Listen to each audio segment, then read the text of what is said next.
el silencio del templo no era paz. Era la clase de silencio que deja una cosa cuando termina de respirar. Lo encontré al amanecer. En el centro exacto del piso de piedra, donde ningún animal entra y ningún viento llega desde que construye estos muros hace más tiempo del que los dioses recuerdan. Un diente. Pequeño, casi translúcido, con la raíz aún húmeda. No era de serpiente. No era de ninguna criatura que yo conociera, y yo he conocido todas las criaturas que el mundo engendró antes de aprender a tener vergüenza. Lo recogí con 2 dedos. Lo sostuve contra la luz del amanecer. Llevaba siglos en este templo. Había visto sangre seca en estas piedras, había visto dioses mentir con la boca abierta, había visto mujeres morir pronunciando nombres que no merecían pronunciar. Pero nunca había encontrado algo que no supiera nombrar. Esa ignorancia me instaló en el pecho algo que no sentía desde antes de la maldición. Miedo. ¿Qué nace en el templo de una gorgona sin que ella lo sepa? ¿Qué clase de criatura elige como hogar el lugar más peligroso del mundo conocido, el único lugar donde una mirada puede convertirte en roca antes de que termines de parpadear? ¿Y qué dice de mí? ¿Lo que nació dentro de este lugar que soy yo, sin pedirme permiso? Guardé el diente debajo de la lengua como se guarda un veneno que todavía no sabes si necesitarás. Todavía estaba tibio cuando escuché el primer movimiento detrás de la columna del norte. No era el viento. Antes de continuar, dale like si ya sabes que esto no va a terminar bien. Y cuéntanos en los comentarios desde dónde nos escuchas. Rodeé la columna del norte con la misma lentitud con la que se rodea algo que no quieres despertar. Detrás de ella no había nada que yo pudiera identificar de inmediato. Una forma.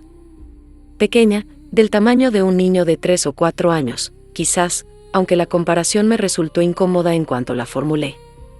Estaba enrollada sobre sí misma en el rincón donde la piedra del muro se quiebra y deja una cavidad oscura, ese defecto de construcción que yo había decidido no reparar hace 400 años porque ninguna criatura había llegado jamás a usarlo.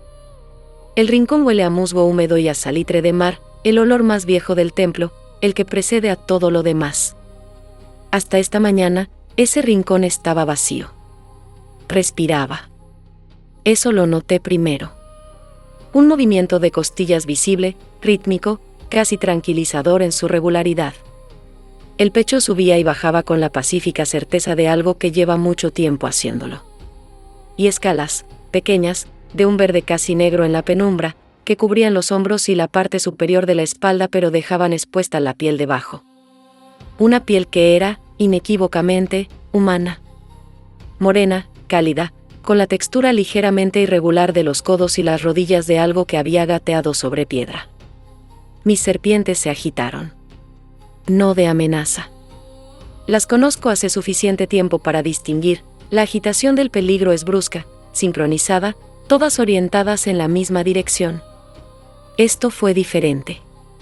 Lento, casi reverente, como cuando responden al sol. Se agitaron de reconocimiento. Retrocedí un paso. ¿Cuándo había llegado? ¿Cómo había entrado? El templo tiene un solo acceso, lo construye así deliberadamente, con ese único pasaje estrecho que obliga a quien entra a pasar de perfil. Las sacerdotisas duermen en el pórtico exterior en turnos de 2. 16 años llevaban haciéndolo, desde que el último intento de profanación terminó con 5 hombres convertidos en columnas de piedra que todavía están en la ladera de la colina, ligeramente inclinadas hacia el oeste. 16 años sin que nada entrara sin mi conocimiento. La criatura que tenía delante no podría haber pasado por encima de ellas sin que lo supieran. A menos que llevara más tiempo aquí de lo que yo pensaba. Me obligué a mirar el rincón con frialdad. La cavidad era angosta, lo suficiente para una forma pequeña, pero no lo suficiente para que esa forma hubiera crecido dentro de ella. Lo que tenía delante tenía masa. Tenía volumen. Tenía el peso de algo que había crecido en alguna parte durante un tiempo considerable. No había nacido anoche. Me acerqué 3 pasos más, pisando sin ruido. Las serpientes de mi cabeza se extendieron hacia adelante, esa posición que adoptan cuando el aire les da más información que la vista. La criatura no se movió. Siguió respirando con esa regularidad que, cuanto más la observaba, más me parecía una provocación deliberada. Me arrodillé. Vi su cara. Era hermosa. Con esa clase de belleza que tienen las cosas que no deberían serlo y lo son de todos modos, con una obstinación que te molesta antes de que te rindas. Ojos cerrados. Pestañas largas, oscuras. Labios ligeramente separados, el inferior más grueso, con una pequeña muesca en la comisura derecha donde la piel se había curado hace poco. Una cicatriz. Rosada. Reciente. Del tamaño exacto de la raíz de un diente de leche. Saqué el diente del lugar donde lo había guardado. Encajaba. Me senté en el suelo frío del templo por primera vez en siglos. Las rodillas contra las piedras. El diente en la palma. Y la criatura dormida a menos de medio metro, ajena por completo a lo que acababa de ocurrir entre nosotras, porque lo que acababa de ocurrir entre nosotras era algo para lo que yo no tenía protocolo, no tenía precedente, no tenía ni siquiera un nombre provisional con el que empezar a pensar. Algo había nacido en mi templo. Algo que respiraba, que tenía escamas y piel humana, que había perdido un diente de leche y lo había dejado en el centro exacto del piso como quien deja una señal. Como quien quiere ser encontrado. Y yo no lo sabía. Eso era lo que más me perturbaba. No su existencia. Los milenios me habían enseñado que la vida aparece en los lugares más imposibles con la terquedad sorda de la hierba entre las piedras. Lo que me perturbaba era mi ignorancia. Yo, que había visto todo. Que había caminado por cada era. Que llevaba 400 años en este templo conociendo cada grieta, cada corriente, cada sonido que producen estas piedras cuando el viento viene del mar. Yo no había visto esto venir. ¿Qué más no había visto? Pasé el resto de la madrugada observándolas sin moverme. Las serpientes de mi cabeza se habían calmado completamente, colgaban flojas, pesadas, en un estado que yo asociaba con el sueño pero que nunca había visto en ellas mientras yo permanecía despierta. Como si la presencia de la criatura las hubiera sedado. Como si, para ellas, esto fuera la cosa más natural del mundo. Eso me inquietó más que cualquier otra cosa. Cuando el sol empezó a filtrarse por la rendija superior del muro este, esa línea de luz dorada que cruza el templo de lado a lado cada amanecer y que yo había visto cruzarlo 4000 veces sin que dejara de parecerme exactamente, puntualmente hermosa, la criatura abrió los ojos. Verdes. Profundamente verdes. Del exacto tono de las escamas de mis serpientes en plena luz de verano, ese verde que tiene algo de mar profundo y algo de piedra vieja y un tercer elemento que no puedo nombrar pero que reconocí de inmediato porque lo conozco desde el principio de todo. Me miró directamente. No se petrificó. Nadie me mira directamente. Es la regla más constante del mundo que habito. Más cierta que cualquier promesa que un dios me haya hecho. Las sacerdotisas usan velos. Los visitantes miran al suelo. Los animales desvían los ojos instintivamente. Nadie cruza mi mirada y permanece de carne. Esa ley la aprendí en el momento en que me la impusieron, y me costó 50 años de luto silencioso aceptarla. La criatura me miró a los ojos y parpadeó una vez, lentamente, con la calma deliberada de los gatos cuando comunican que no tienen miedo. Y sonrió. Una sonrisa pequeña. Asimétrica. Con el hueco donde faltaba el diente. Yo seguía sosteniendo el diente en la palma. No dije nada. Ella tampoco. Nos miramos durante varios minutos, yo sin saber qué hacer con mis manos, ella sin apartar los ojos de los míos, hasta que, sin previo aviso, volvió a cerrar los ojos y siguió durmiendo. Como si yo no estuviera. Como si mi presencia fuera lo más natural del mundo. Como si llevara haciéndolo toda su vida. Fui hacia el altar central.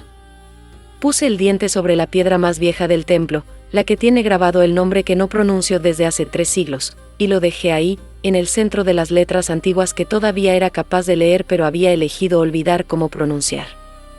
Necesitaba pensar. Pero antes de poder pensar, escuché pasos.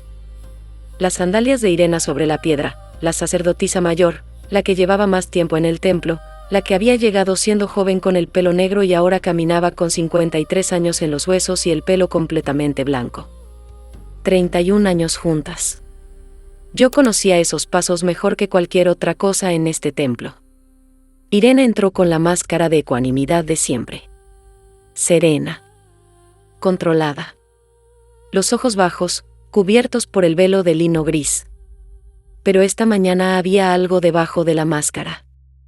Algo que reconocí porque lo había visto antes, en otras caras, en otros siglos, la tensión particular de alguien que sabe algo que ha decidido no decir y lleva suficiente tiempo sin decirlo como para haber aprendido a vivir con esa tensión.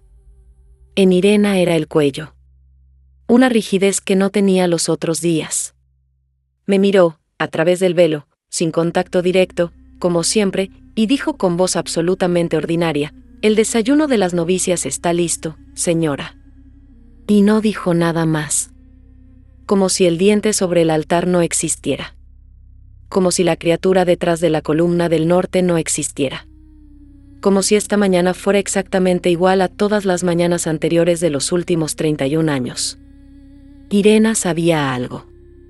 Y comprendí, con esa claridad que a veces llega de golpe, que llevaba sabiéndolo mucho más tiempo del que yo había tenido el diente en la palma. ¿Cuánto tiempo? No lo supe esa mañana. Lo supe más tarde. Y cuando lo supe, entendí que cada respuesta que encontrara iba a convertirse en una pregunta peor. Esperé 3 días. No porque tuviera dudas sobre lo que debía hacer era confrontar a Irena de inmediato, esa misma mañana, con el diente sobre el altar entre nosotras como evidencia de todo lo que no me había dicho. Lo sabía.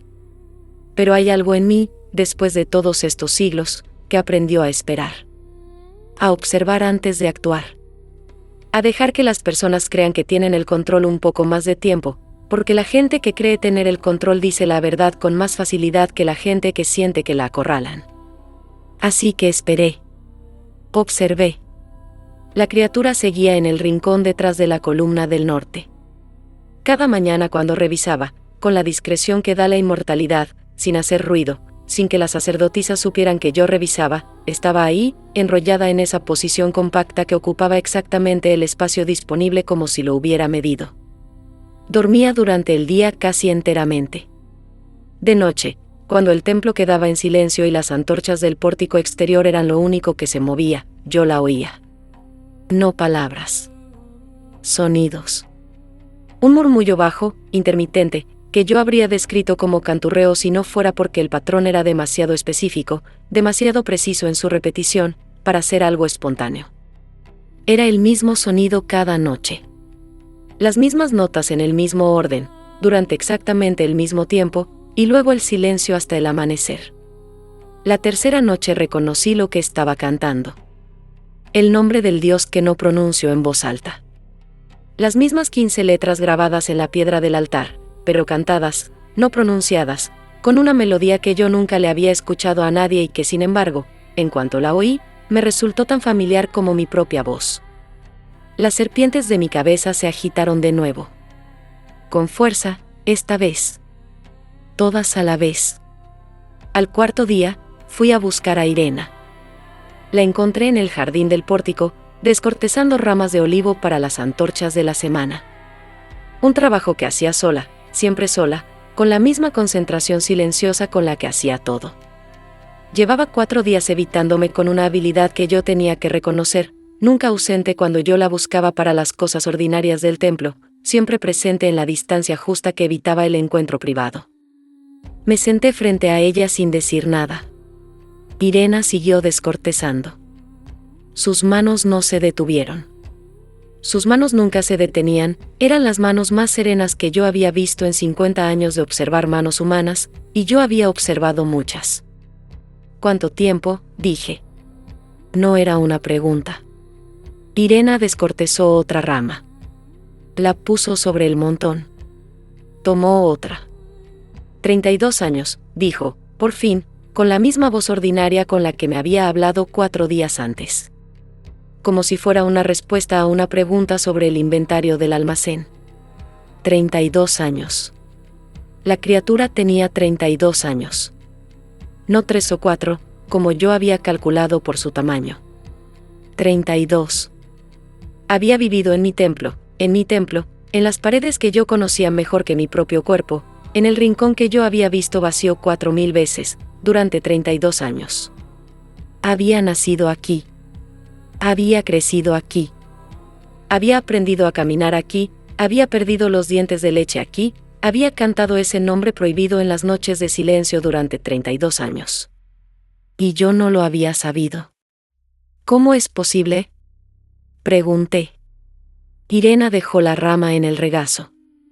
Por primera vez en 4 días me enfrentó directamente, con el velo, siempre con el velo, pero el ángulo de su cabeza era el de alguien que mira a los ojos aunque no pueda. Porque no quería que lo supieras. Hizo una pausa. Luego añadió, con algo que yo no supe identificar en su voz en ese momento, lo identifiqué más tarde, en retrospectiva, y cuando lo hice sentí el suelo moverse bajo mis pies, y porque yo tampoco. Me quedé inmóvil. El viento movió las ramas del olivo. Una de las novicias pasó a lo lejos cargando un cántaro sin mirarnos a mí, nunca a mí, con ese rodeo instintivo que hacen todos al moverse por el patio cuando yo estoy presente. Explícate, dije. Irena recogió la rama de nuevo. No era evasión, era la forma en que ella organizaba sus pensamientos, con las manos ocupadas.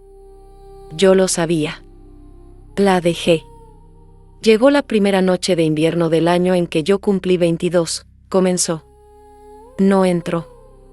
Apareció. En el rincón de la columna del norte, como si siempre hubiera estado ahí y yo simplemente no la hubiera visto. Era muy pequeña entonces. Del tamaño de un recién nacido, pero sin el llanto, sin el desvalimiento. Me miró y yo comprendí, de una forma que no sé describir, que no era una amenaza. ¿Por qué no me lo dijiste? Porque la primera vez que intenté acercarme a ti para contártelo, las serpientes de tu cabeza se orientaron hacia el templo antes de que yo pudiera abrir la boca. Y cuando llegamos adentro, el rincón estaba vacío. La criatura sabía cuándo esconderse. Procesé eso. Era posible. Era, técnicamente, posible. ¿Y las otras veces? Irena tardó. La segunda vez que intenté decírtelo, enfermé durante 15 días. Nada grave, pero lo suficiente para convencerme de que había algo que no quería que yo hablara. La tercera vez, murió una de las novicias más jóvenes esa misma semana. Llegué a la conclusión de que el silencio era la condición del equilibrio. Que mientras yo no dijera nada, nada malo ocurriría. Y seguiste con esa conclusión durante 32 años. Sí, dijo Irena, con una serenidad que me resultó, en ese momento, casi insoportable. Durante 32 años, sí. Me puse de pie. No porque tuviera a dónde ir, no lo tenía, sino porque necesitaba mover el cuerpo para procesar lo que estaba procesando. 3 décadas. La sacerdotisa más leal, la más constante, la que yo habría elegido de entre todas si me hubieran pedido nombrar a la persona en quien más confiaba en este templo. Había estado guardando este secreto durante 3 décadas mientras me servía el desayuno cada mañana y me informaba del estado del aceite y me preguntaba si prefería velas de cera o de sebo para el altar. 32 años de desayunos. 32 años de inventarios. 32 años de, el almacén está bien provisto, señora, y, las antorchas duran más con la madera de olivo, señora, y, la novicia del ala este tiene fiebre, señora. 32 años de una omisión tan grande que había ocupado toda la habitación sin que yo lo supiera. La criatura, dije, con más calma de la que sentía. ¿Qué más sabes de ella? Irena sostuvo la rama de olivo entre las manos durante un momento. Luego, con un gesto deliberado, la dejó caer al suelo. Sé que te conoce, dijo. Sé que ha estudiado cada uno de tus movimientos desde antes de poder caminar.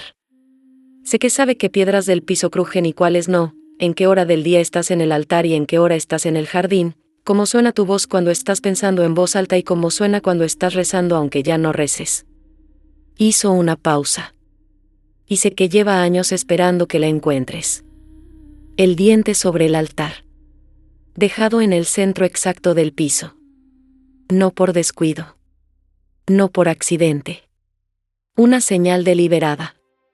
Llevaba 32 años en mi templo aprendiendo todo sobre mí, y cuando estuvo lista, cuando decidió que era el momento, había dejado el diente donde yo lo encontraría. Como una carta. Como una presentación. Volví adentro. Rodeé la columna del norte. La criatura estaba despierta. Sentada, esta vez, con las rodillas contra el pecho y los brazos rodeándolas, en una postura que era completamente humana excepto por las escamas que cubrían los hombros como una capa irregular. Los ojos verdes orientados hacia mí desde el momento en que crucé el umbral, como si hubiera escuchado mis pasos desde el patio y hubiera tenido tiempo de prepararse. Me acerqué hasta quedar a 2 metros de ella. Me detuve. ¿Cuánto entiendes?, pregunté en voz alta. Inclinó la cabeza. Un gesto pequeño, lateral, que era idéntico al gesto que hacen mis serpientes cuando procesan algo. Todo, dijo. Una palabra. Con la voz de alguien que la ha pronunciado antes, que la ha practicado, que sabe exactamente cuánto peso tiene esa palabra en este contexto específico y la ha elegido con cuidado. Todo. 32 años en mi templo y esa era la primera palabra que me dirigía. Todo. Me obligué a recordar lo que había decidido esa mañana, antes de ir con Irena, que iba a investigar antes de reaccionar. Que iba a entender antes de actuar.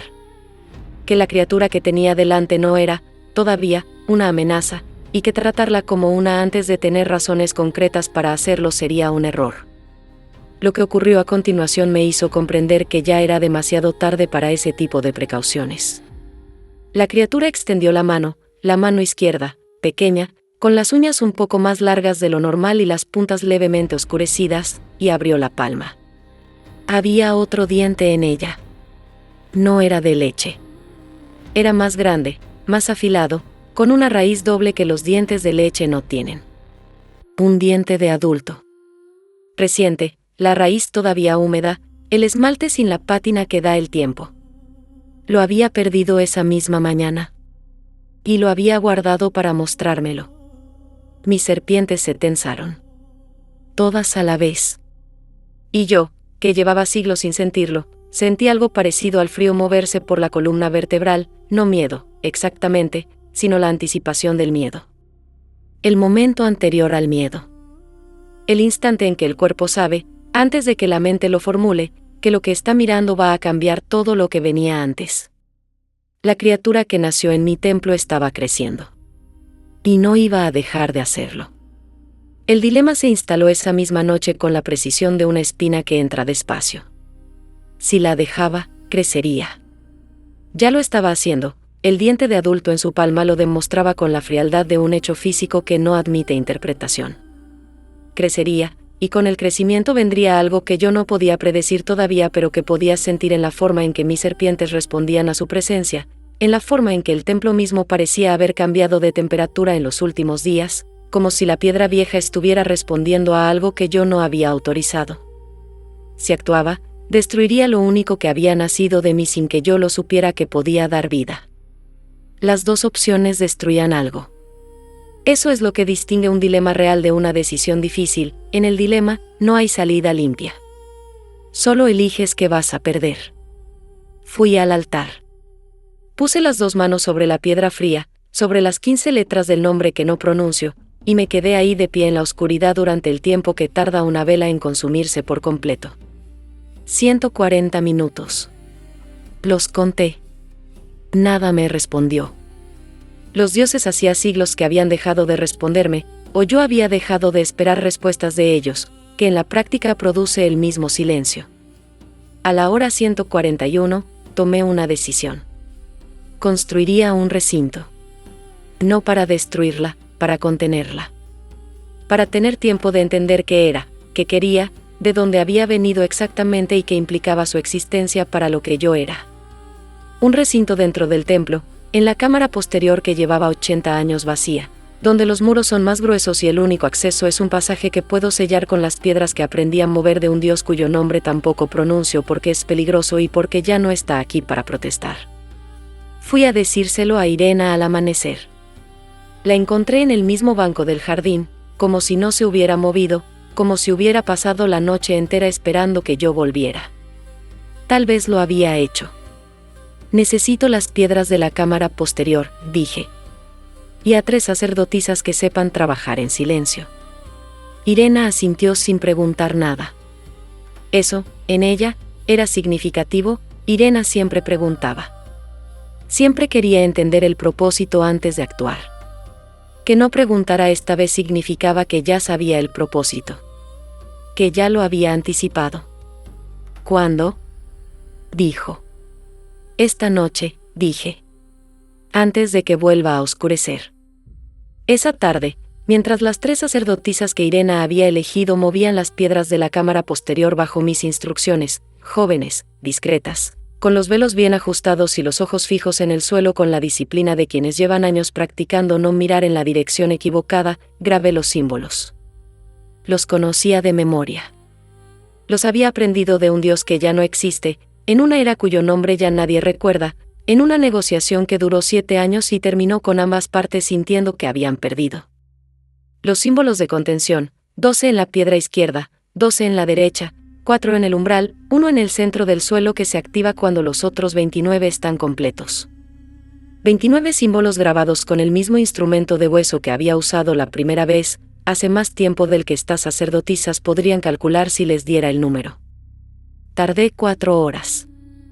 Cuando terminé, el dedo índice de la mano derecha sangraba en el punto donde la piel se había abierto por el esfuerzo sostenido. Lo miré. Una gota cayó sobre el símbolo central. Las serpientes de mi cabeza se detuvieron completamente. 1 segundo. 2. Luego reanudaron el movimiento. No supe qué significaba eso. Lo registré y continué. Esa noche fui a buscar a la criatura. Era la primera vez que iniciaba yo el contacto, las otras veces había sido ella quien me había encontrado, quien había decidido cuándo y cómo mostrarse. Esta vez me adelanté. Rodeé la columna del norte y me senté en el suelo frente al rincón antes de que ella abriera los ojos. Los abrió despacio, como siempre. Me vio. Y en su cara, en esa cara hermosa y desconcertante, vi algo que no había visto la vez anterior. Cautela.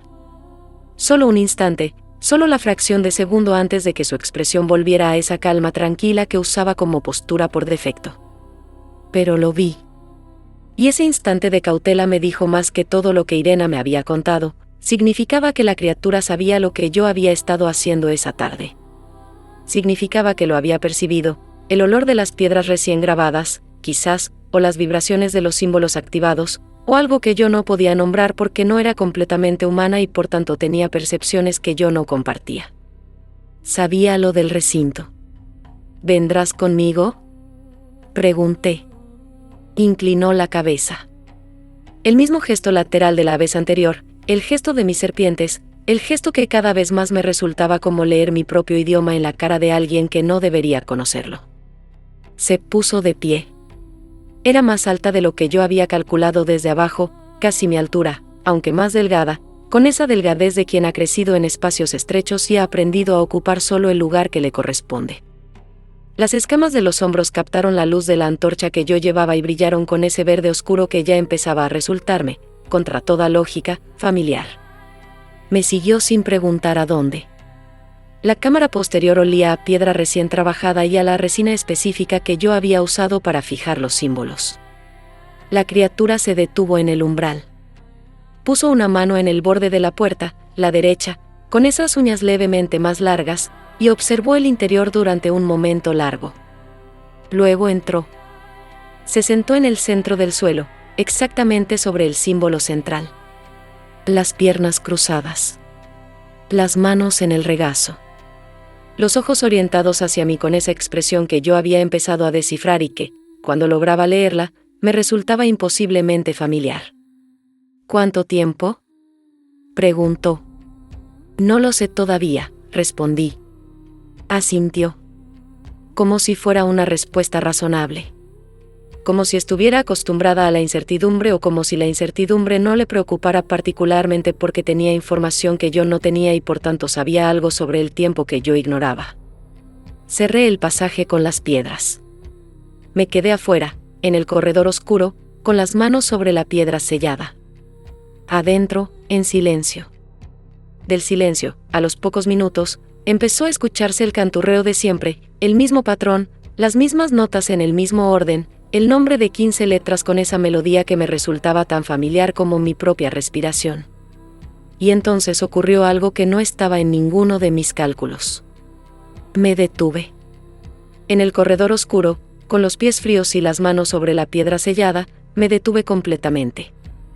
El canturreo entraba por la piedra como si la piedra no existiera. Y yo, que había grabado esos símbolos para contener, para aislar, para separar, me descubrí con las palmas planas contra la roca, inclinada hacia adelante, escuchando. Una vela de cebo en el candelabro del corredor. El olor a resina. El sonido de las 15 notas en el orden de siempre. Nada más. Aquí es donde el tiempo hizo lo que hace a veces en los momentos que no estás mirando, se detuvo. Se hizo lento y espeso y lleno de algo que no tiene nombre en ningún idioma que yo haya aprendido en todos estos siglos.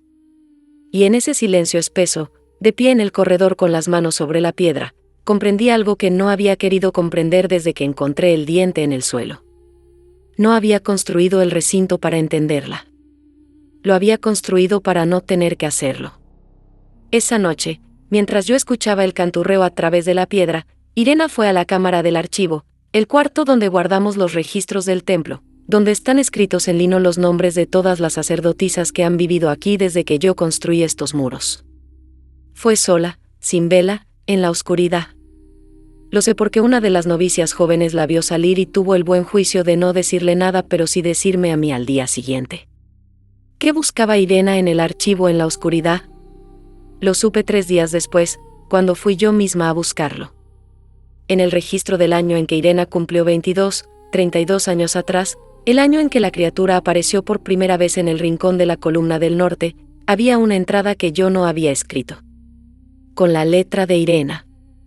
4 palabras y un símbolo que yo reconocí de inmediato porque era el mismo símbolo que estaba en el centro del suelo del recinto. El símbolo central. El que se activa cuando los otros 29 están completos.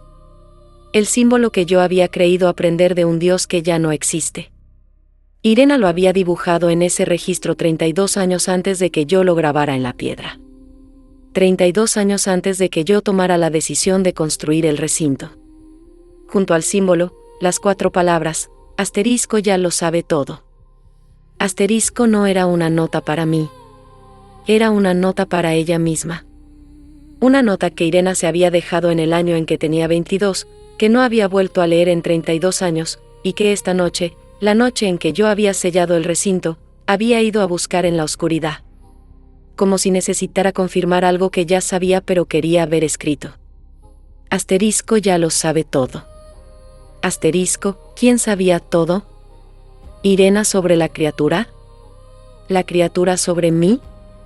¿O había un tercer sujeto en esa frase, alguien que sabía, alguien que había sabido desde el principio, alguien cuya presencia yo no había considerado porque estaba buscando en las direcciones equivocadas? Las serpientes de mi cabeza se tensaron con una lentitud que era peor que la velocidad. Fui al recinto. Puse las manos sobre la piedra sellada. Del otro lado, silencio. La criatura no estaba cantando. Estaba esperando. El recinto aguantó 11 días. El 11º, al amanecer, las piedras del pasaje sellado estaban en el suelo del corredor. No rotas. No desplazadas con violencia.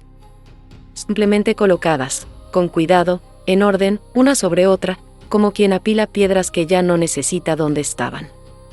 Me quedé mirándolas durante un tiempo que no medí. Las serpientes inmóviles. Fui a la cámara posterior. Vacía. El olor a resina y a piedra recién grabada todavía presente, pero la criatura, no. Revisé el templo completo en menos de 10 minutos, algo que normalmente no hago porque conozco cada rincón y sé que no hay forma de esconderse de mí dentro de estas paredes. Hoy no estaba. Había salido. No por la entrada principal, las sacerdotisas del turno de la madrugada no habían visto nada.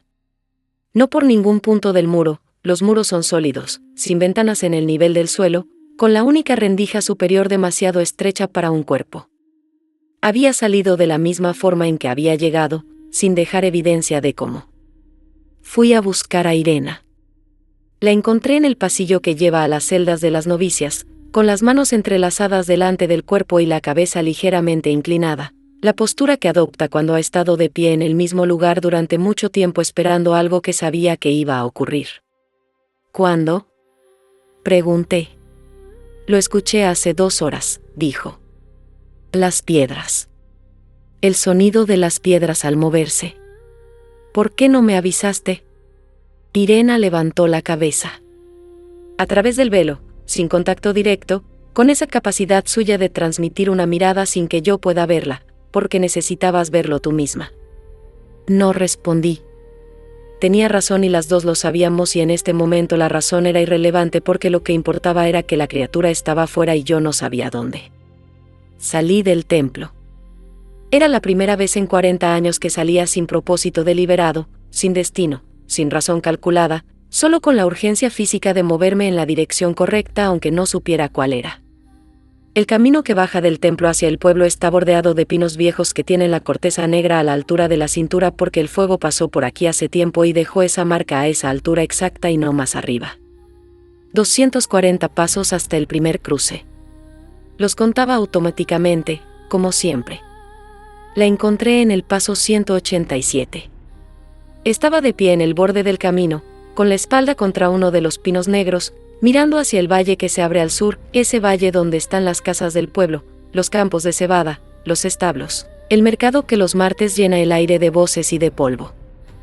Miraba con la concentración específica de alguien que ve algo por primera vez y está catalogando cada detalle para no olvidarlo.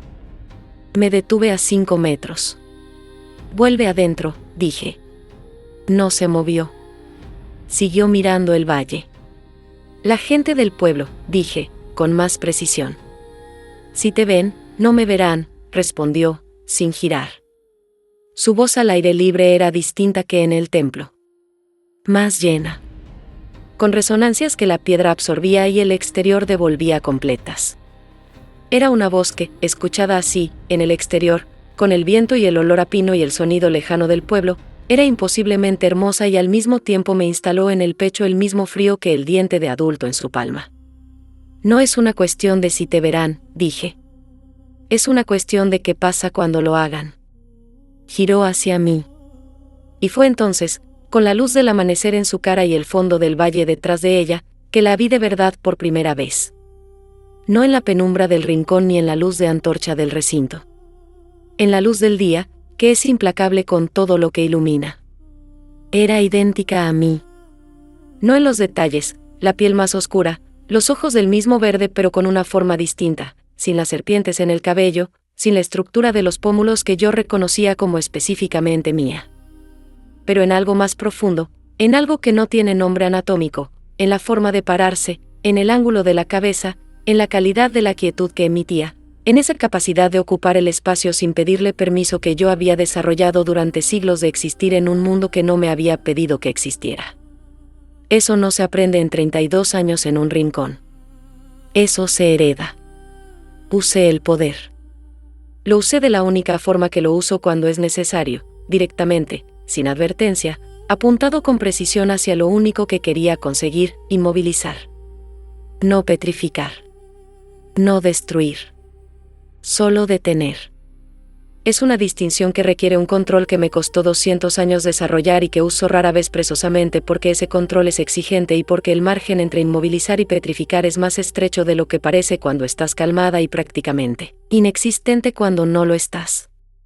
Esta mañana no estaba completamente calmada. El poder salió. Lo sentí salir, esa corriente que empieza en algún punto detrás de los ojos y se extiende hacia afuera como calor, como presión, como luz que el otro no ve pero siente. Lo sentí orientarse hacia ella con la precisión de algo que ha hecho este movimiento miles de veces. Y lo sentí rebotar. No gradualmente. De golpe. Como agua contra roca, el poder fue hacia ella y volvió hacia mí en el mismo instante, con una fuerza que me hizo dar un paso atrás sin haberlo decidido. Las serpientes se tensaron al máximo, todas orientadas hacia adelante, todas simultáneamente, con una rigidez que yo nunca había sentido en ellas. La criatura no se había movido. Seguía de pie con la espalda contra el pino, mirándome, con esa expresión que yo había aprendido a leer en los últimos días y que ahora contenía algo adicional, no gesto de triunfo, no provocación. Solo una especie de confirmación tranquila. Como si esto también lo hubiera esperado. Como si supiera que iba a ocurrir. Me quedé donde estaba, con las piernas firmemente plantadas en el camino y las manos abiertas a los lados y las serpientes todavía tensas. Procesando lo que acababa de ocurrir con la frialdad que se le exige al pensamiento cuando el cuerpo ya no puede dar más información útil. El poder no le hacía efecto. Mi poder, el único poder que había tenido desde que me lo impusieron, el único mecanismo de defensa y de control y de supervivencia que había funcionado sin excepción en todos los siglos que yo llevaba en este mundo, no le hacía efecto a la criatura que había nacido en mi templo. Éramos la misma cosa. Eso era lo que significaba. Lo que yo había tardado semanas en formular y que ahora se volvía ineludible, el poder no funciona sobre su origen. No puedo petrificar la roca de la que emano. No puedo detener con mis serpientes a alguien que es, en algún nivel fundamental que no termino de entender, una extensión de lo mismo que me hace ser lo que soy. La criatura que nació en mi templo nació de mi maldición. Nació de mí. En la noche en que yo había llorado por primera vez en siglos, lo recordé entonces, lo recordé con la precisión de un golpe. Esa noche de hace 32 años en que algo se había roto adentro y yo había llorado hasta que el suelo del templo estuvo húmedo a mi alrededor. Esa noche que yo había decidido no recordar porque las cosas que ocurren en las noches en que se rompen cosas no merecen ser recordadas. Esa noche. Lo sabías, dije. No como acusación. Como constatación. Desde antes de poder formularlo, respondió. Sí. 32 años viviendo en el templo sabiendo lo que era y de dónde venía, cantando el nombre de 15 letras en las noches de silencio, dejando el diente en el suelo como una carta de presentación, esperando a ser encontrada. Esperando a que yo estuviera lista para encontrarla. Me senté en el camino. En el suelo de tierra, entre los pinos con la corteza negra, a 200 metros del templo y a 200 pasos del primer cruce hacia el valle. Me senté como me había sentado en el suelo del templo la primera mañana, con las rodillas contra la tierra y las manos abiertas en el regazo. La criatura se sentó frente a mí. Durante un tiempo que no medí, no fui capaz de medir, el tiempo hacía cosas raras en esa mañana de pinos y amanecer, ninguna de las dos dijo nada. Las serpientes de mi cabeza se habían calmado lentamente, como mareas, y colgaban ahora con ese peso que yo había aprendido a interpretar como algo parecido a la resignación. Fue entonces cuando escuché las pisadas. Rápidas. Múltiples. Viniendo desde el cruce, desde el pueblo, no desde el templo. 5 personas, al menos, por el sonido. Hombres, por el peso. Con prisa. Me puse de pie. La criatura también. Me miró, esos ojos verdes, esa calma que en ese momento era la cosa más extraña que yo había visto en toda mi existencia, y dijo, con una voz completamente tranquila, llevan 3 días siguiéndonos. No siguiéndola a ella. Siguiéndonos. A las 2. Habían visto algo. O habían escuchado algo. O alguien había dicho algo al alguien equivocado en el pueblo que estaba a 200 pasos del cruce y donde yo había vivido 400 años sin que nadie supiera exactamente qué era lo que vivía en el templo de la colina, pero donde todos sabían, con esa certeza vaga y suficiente del miedo colectivo, que fuera lo que fuera era mejor no acercarse. Alguien había roto ese acuerdo tácito. Y los que venían desde el cruce con esas pisadas rápidas y ese peso de urgencia no eran sacerdotisas ni peregrinos. Eran hombres que buscaban algo. Y la criatura que había nacido en mi templo ya lo sabía desde hacía 3 días y no me lo había dicho. Los hombres llegaron al claro antes de que yo terminara de formular lo que iba a hacer. Eran 7. Los reconocí por las ropas y las herramientas convertidas en armas improvisadas, caras que yo había visto en el mercado de los martes en los últimos 40 años sin que supieran que yo estaba ahí. El más viejo era el herrero del borde del pueblo, un hombre de 60 y tantos años que yo había visto nacer y enviudar 2 veces. El más joven no tendría 17. Se detuvieron cuando me vieron. El efecto de mi presencia en los cuerpos humanos no es miedo exactamente, es algo anterior. Algo que ocurre antes de que la mente se active, cuando el cuerpo ya sabe que está frente a algo fuera de categoría. Los 7 hombres se detuvieron y sus cuerpos hicieron esa cosa antes del miedo. El herrero fue el primero en recuperarse. Hay una criatura, dijo, sin mirarme directamente, nadie me miraba directamente, ni en el pueblo ni en ningún otro lugar, es el único privilegio que la maldición otorga sin cobrar nada a cambio. Una criatura en el templo. La han visto salir de noche. La han visto entrar y salir, corrijo, durante 32 años. Sin que a ninguno de ustedes le ocurriera nada. Esta vez es diferente, dijo el herrero. ¿Por qué? Vaciló. Detrás de mí, yo podía sentir la presencia de la criatura, esa temperatura específica que irradiaba, ese peso en el aire que era tan reconocible ya como el olor a resina del recinto. La criatura no se había movido del lugar donde estaba sentada. Seguía ahí, a mis espaldas, sin hacer nada, mientras 7 hombres con herramientas en las manos discutían si era un peligro. Esta vez la vieron de día, dijo el herrero, por fin. En el camino, de cara al sol. Con las escamas visibles. Mi hijo, señaló al más joven, el de 17 años, que tenía las manos tan apretadas sobre el mango de la hoz que los nudillos eran blancos, mi hijo la vio ayer al amanecer. La siguió hasta la colina. Miré al muchacho. Él no me devolvió la mirada, los ojos fijos en el suelo, los hombros encogidos con esa contracción específica de alguien que no sabe si el problema está delante de él o detrás. Tu hijo está bien, dije. Hoy, sí, respondió el herrero. Y en esas 2 palabras estaba todo lo que no decía, que eso podía cambiar. Que la distancia entre hoy y mañana era, en este contexto, incierta. Tenía razón. Me giré hacia la criatura. Seguía sentada en el mismo lugar, en el suelo del camino, entre los pinos negros, con la misma postura compacta de siempre y los ojos orientados hacia mí con esa calma que yo había leído como serena y que ahora, en la luz del día con 7 hombres detrás de mí, empezaba a leer de otra forma. No como serenidad. Como seguridad. La seguridad de alguien que sabe cómo termina esto. Vuelve al templo, le dije. En voz baja, no suficientemente baja para que los hombres no oyeran, pero suficientemente baja para marcar que era una conversación privada, que lo que ocurriera a continuación era entre nosotras. La criatura inclinó la cabeza. El gesto lateral de siempre. No, dijo. Una palabra. Con la misma calma con la que había dicho todo la primera vez. Detrás de mí, el herrero dio un paso. Solo uno, lo escuché, no lo vi, pero era suficiente para saber que la situación tenía una forma que ya no controlaba a nadie completamente. Escúchame, dije a la criatura, bajando todavía más la voz. Hay formas de resolver esto que no implican que nadie salga lastimado. Pero requieren que vuelvas adentro ahora. Que nos des tiempo para encontrar esa forma.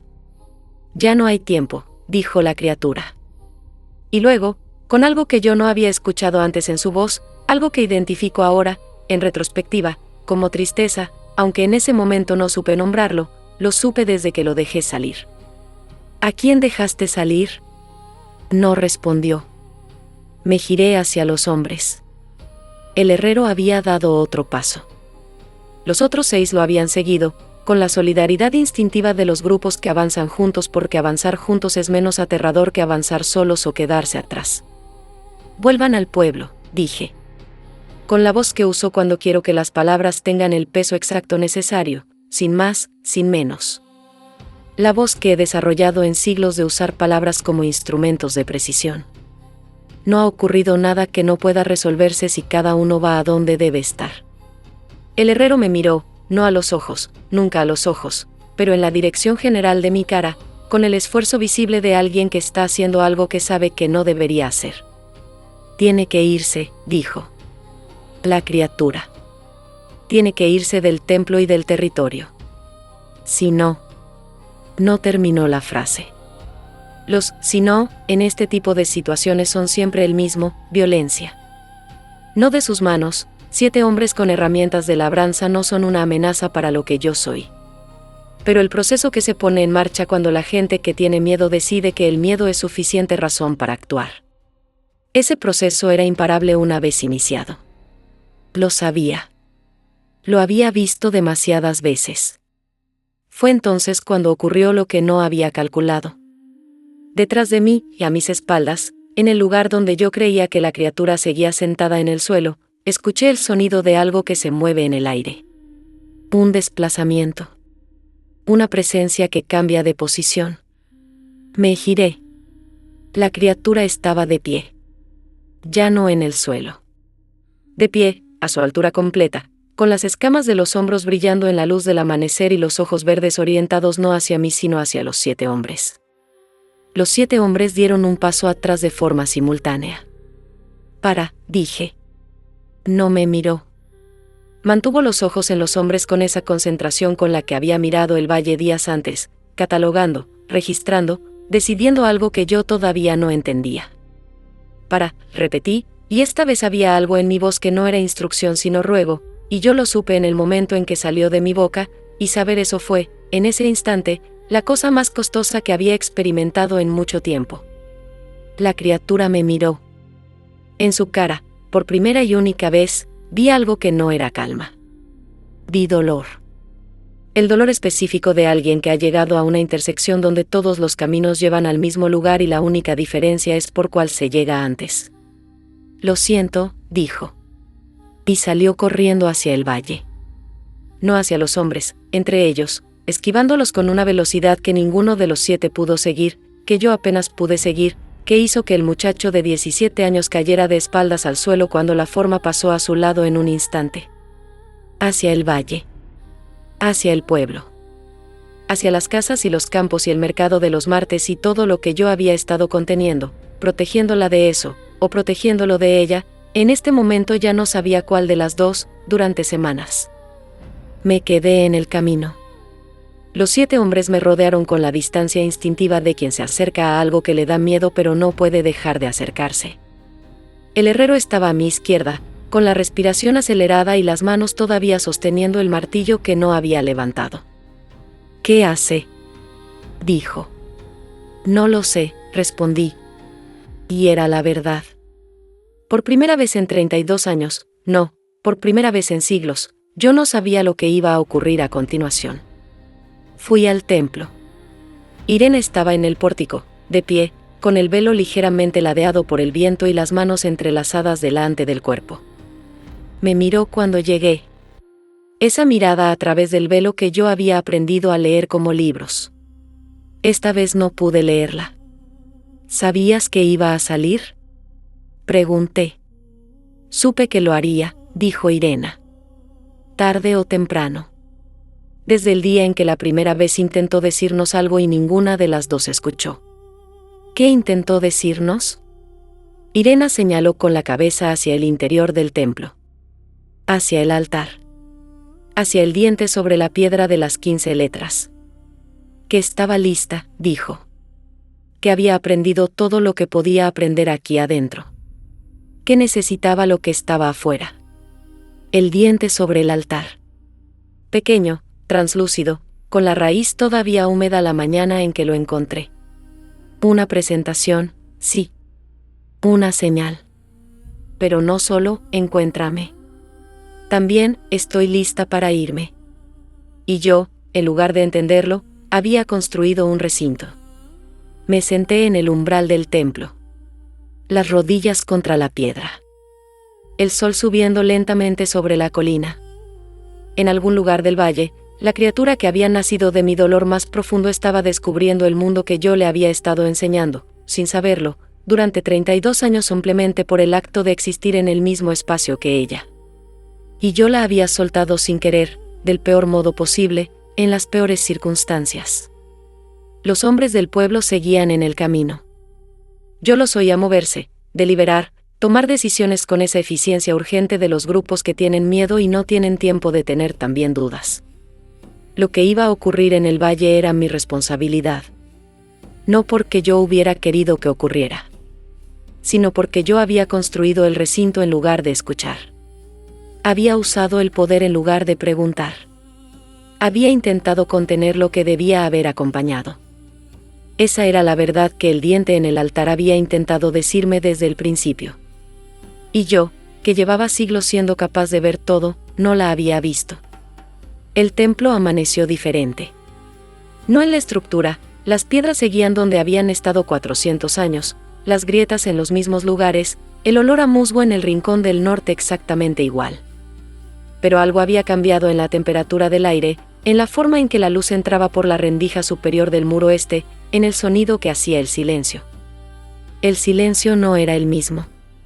Era el silencio de un lugar que sabe que algo no va a volver. Las sacerdotisas lo sabían también.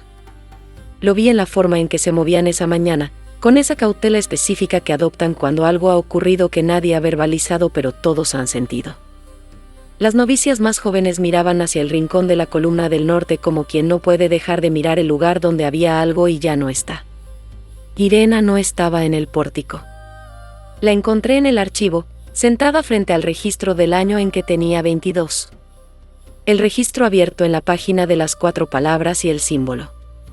Lo estaba mirando con la expresión de alguien que lleva mucho tiempo mirando la misma cosa y sabe que va a seguir mirándola. Las sacerdotisas están asustadas, dije. Lo estarán durante un tiempo, dijo Irena. Así funciona el miedo cuando la amenaza desaparece. ¿Y cuándo regresa? Irena levantó la mirada del registro. ¿Crees que va a regresar?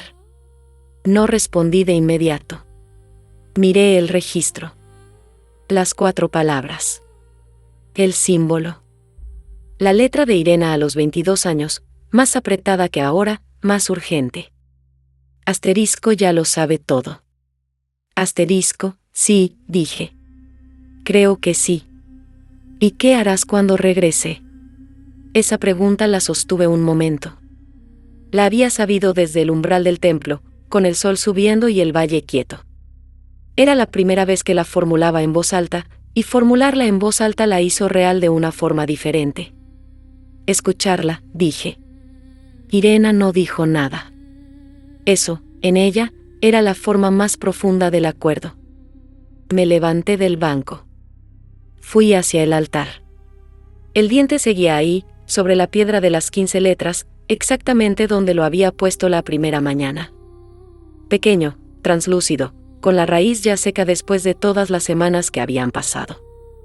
Ya no estaba tibio. Era una reliquia, la primera huella física de algo que había existido aquí y ya no estaba. Lo recogí. Lo sostuve en la palma, como la primera mañana. Pero esta mañana sabía lo que era. La historia completa que ese diente había intentado contarme desde que lo encontré en el piso. Saber eso lo hacía pesar diferente. No más. No menos. Diferente. Salí del templo. El camino hacia el valle estaba silencioso a esa hora. Los pinos negros. La piedra irregular debajo de los pies.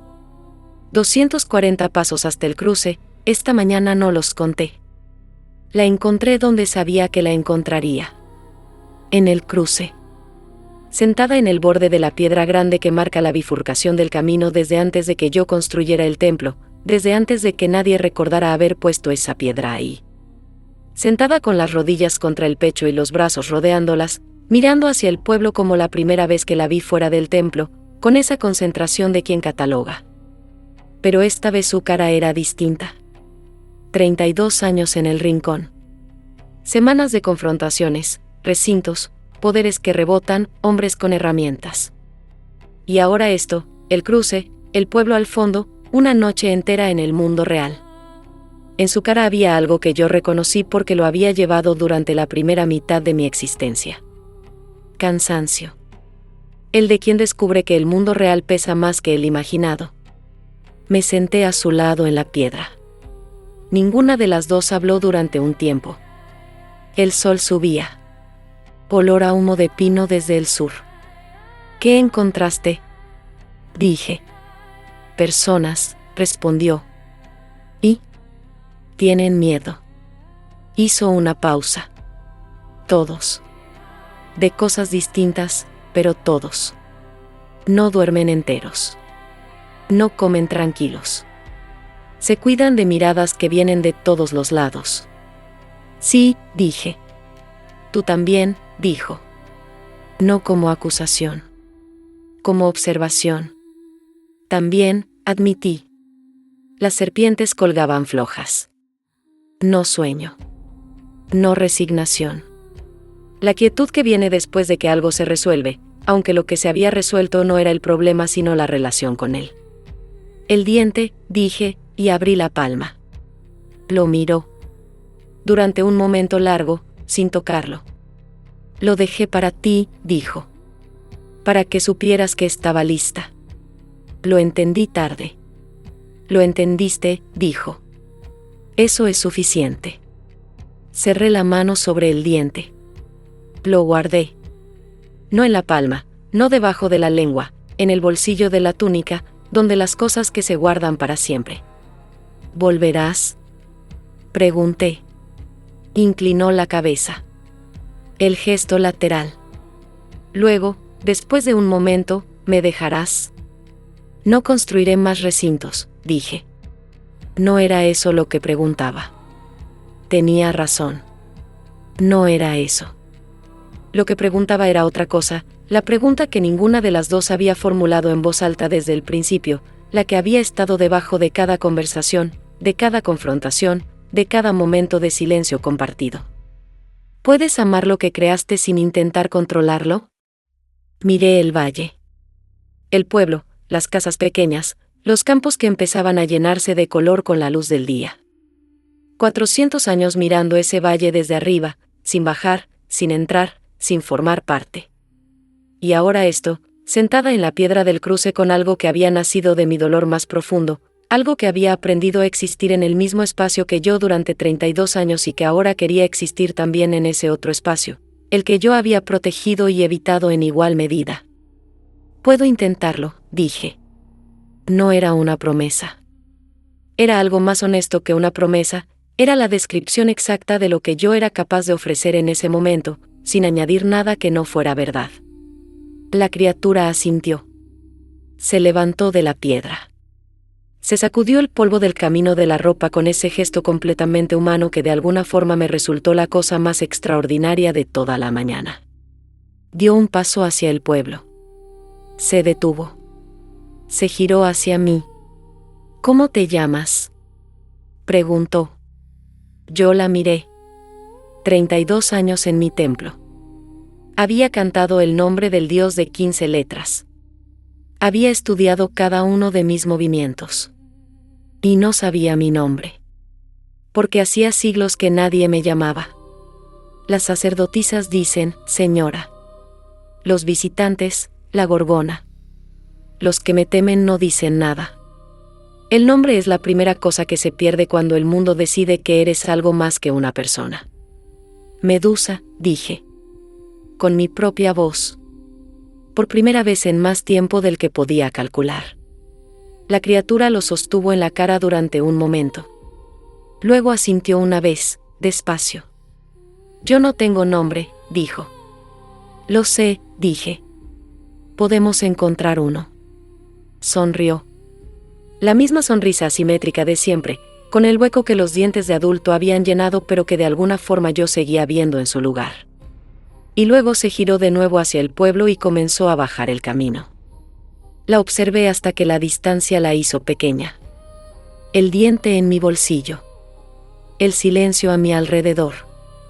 El templo en la colina detrás de mí, el valle al frente y el cruce donde los dos caminos se separan debajo de mis pies. Me quedé en ese punto exacto durante mucho tiempo. No bajé al pueblo. No volví al templo. Me quedé en el cruce, entre las dos direcciones, con la mano en el bolsillo y el diente frío entre los dedos. Había algo que la criatura había dejado en el pueblo esa noche. Algo que no me dijo qué era, que había encontrado en sus horas afuera y traído sin mencionarlo. Lo supe cuando el herrero subió 2 horas después, sin las herramientas, con la cara de alguien que viene a decir algo que no sabe cómo decir. Mi hijo, dijo. 41 días con fiebre. Esta mañana se despertó sin ella. La criatura estuvo en su cuarto. No sé cómo entró. pero dice que cantó las 15 notas, en el mismo orden de siempre. Me giré hacia el valle. La criatura ya no era visible. El mundo que estaba abajo no iba a ser el mismo que había sido ayer. Y yo, que había pasado siglos en el templo de la colina mirando ese valle sin bajar, tenía que decidir qué quería hacer con eso. Con la criatura que había nacido de mi dolor. Con el nombre que acababa de decir en voz alta por primera vez en siglos. Con el diente en el bolsillo y el cruce debajo de los pies y las dos direcciones que esperaban.